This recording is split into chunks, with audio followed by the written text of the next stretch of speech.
उद्धव ठाकरे साहेबांचा पक्ष त्यांना मिळाला नाही हे आम्ही बघितलेलं आहे. शरद पवार साहेबांचं चिन्ह मिळालं नाही हे अख्ख्या देशानं बघितलेलं आहे. आम्ही 12 आमदारांची नावं पाठवली, ती आमची कोर्टात सुनावणी सुद्धा आमची झाली नाही. महाविकास आघाडीची झाली सुनावणी त्यावेळी महायुतीचं सरकार आल्यावर झालेलं आहे. माझा कोर्टावर आक्षेप नाही, परंतु आज काय होईल याची गॅरंटी आम्ही देऊ शकत नाही. कोर्टात कुणाला जर तुमच्यातल्याच पाठवतील त्या कोर्टात जाणारा माणूस आपला फितूर आहे एवढं लक्षात ठेवा. छत्रपती शिवाजी महाराजांना देखील फितुरीला सामोरं जावं लागलं, छत्रपती संभाजी महाराजांनाही फितुरीला सामोरं जावं लागलं.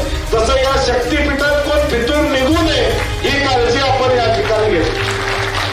हायकोर्टात गेला, मला 1 रुपया मिळतोय, मला 5 रुपये पाहिजे. हायकोर्टात निर्णय दिला 5 रुपये यांना द्या. काय करायचं आपण? संपला विषय. ही रस्त्यावरची लढाई आहे, ही जनतेची लढाई आहे. ही रस्त्यावर लढायचं काम आपण प्रामुख्यानं या येणाऱ्या भविष्य काळात करू.